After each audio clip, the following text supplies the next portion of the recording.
I don't really need the 3, 2, 1 either, do I? I guess not. We're not doing it at the same time. Let's have it, innit?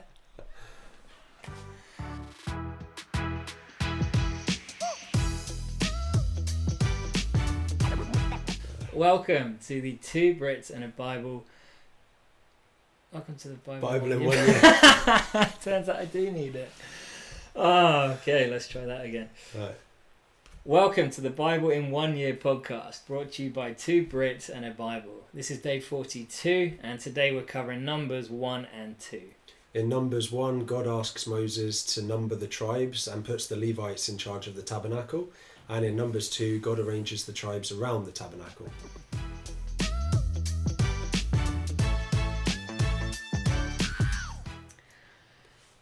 Well, we're here, mate. It's crazy, isn't it? It is absolutely nuts. Two Brits, 2 cups of tea. Yeah, Cheers, fella. cheers, mate. Oh, beauty. That's day 42. Thanks for tuning in. Mm-hmm. Facebook, Bible, subscribe and that. It's so crazy. I haven't seen Adam in like 2 years. Yeah, literally 2 years. It's insane. And it's cool to see the multicoloured pen in action and all sorts. And the odd spinning massage ball. It's yeah, this is wild. We both happened to be in the UK over Christmas 2021 into New Year 2022, and so made too much sense to do this, to not do this, to whichever way I'm trying to say that. Yeah. To get together. You've by now seen the sort of special we did with our testimonies and how we sort of came to be Two Brits and a Bible, and needed to make sure we got a few episodes done live while we're here. So yeah, I mean, let's jump in, man. We're into a new book. Yeah, let's go. 100%, yeah. Well, I had only a few things to say about this one. It's weird because normally I'm looking at you while I'm doing it. But anyway, like that's fine. But anyway, so Numbers 1 verse 3, you and Aaron are to count according to their divisions all the men in Israel who are 20 years old or more and able to serve in the army. And I just write that now that they're in the promised land, God is starting to arrange and organise the Israelites really, really well. So, you know, they've gone through the wilderness, they've gone through all that hardship, and now they're actually there and they're working out how to arrange their armies and all that stuff. Yeah. It's pretty cool. That was gone through hardship. Hardship. Not anything else. Did I say anything else? No, you did. You said hardship. Oh, it sounds cool. like they've gone through some hardship. Oh, yeah, ship. Yeah, just to be very clear. Yeah, and so I sort of looked up, I brought, as you can see, Old Faithful Bibles with me. For those of you listening, sorry, but whatever.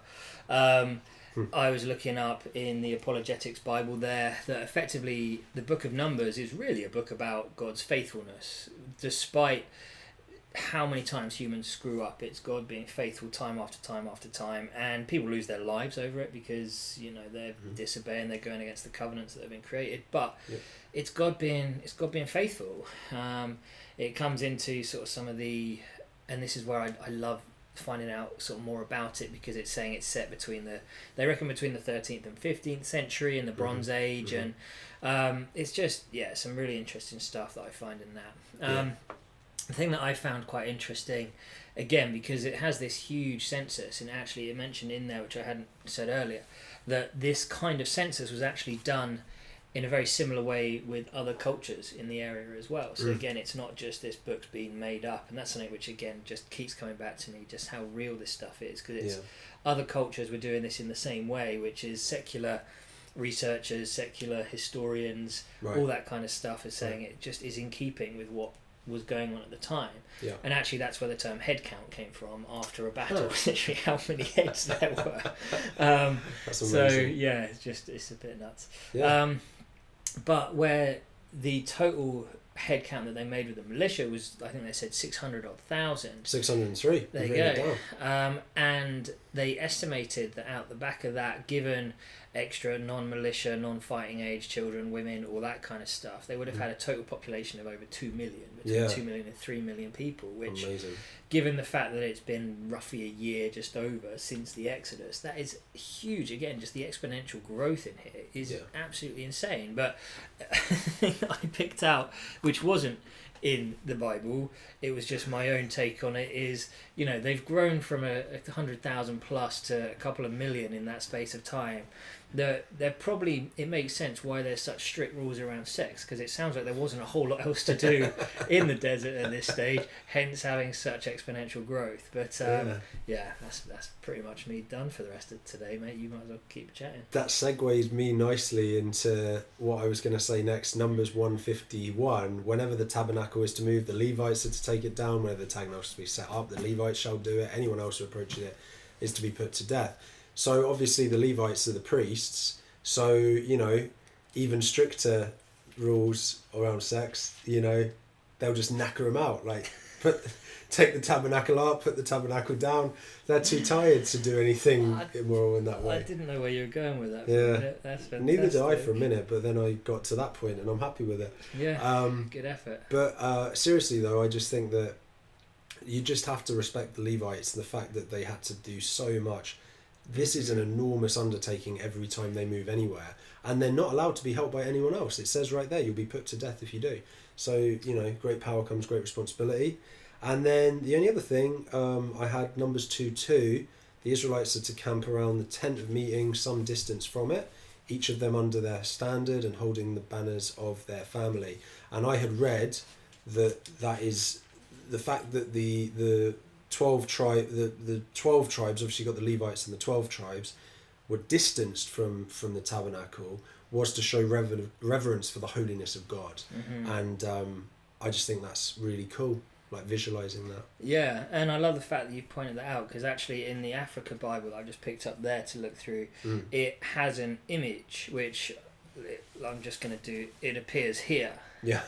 And it might not, I don't know, but it like has it broken down where the Levites are the ones that are close, and then north, south, east, west to where they are around it, which is just such a cool visual. And you go on. I was just going to ask, is the Levite tribe split into 4 then? Is that what that was? So yeah, it seems like sons of Aaron, sons of Levi, sons of Levi, sons of Levi. So cool. I guess the priests and the Levites, gotcha. Because the priests were Gershon, Kohath and Merari are the sons of Levi. I don't know if this is above our pay grade, but they were all Levites, I think, but maybe not. I'm not sure if... Well, Aaron wasn't, because Aaron was Moses' brother. Oh, yeah. And Levites are the sons of... Well, Levi who was one of the sons of Israel. Gotcha. Maybe that was within your pay grade after all. Who knows? Anyway. Maybe I'm more intelligent in English. It's all the teas that we've been drinking. Yeah, absolutely. And... Yeah, it sort of references it in here. The 12 military tribes of Israel camped in 4 groups, with the tabernacle and Levites in the centre. Each of the 4 groups consisted of 3 tribes under the banner of the strongest tribe in that group. So Judah was on the east, Reuben on the south, Ephraim on the west, Dan on the north, which were the strongest ones. The arrangement ensured the protection of the tribe of Levi, and the tabernacle and the Ark of the Covenant were in their care. But yeah, could you imagine moving that many people? Like just picking one out. The tribe of Asher, 41,000 men camped. Like, and you mentioned about a few days ago about how if there was a, if you lived on the south side and you had to do your thingy on the north side, right? Could you imagine the amount of tents? Yeah. Carrying those things around guy ropes, like they're trying to haul around their like sheep for sacrifice that can't get dirty, by the way. Yeah. Flipping, yeah, that's not easy, man. That's insane. But yeah, I mean, so.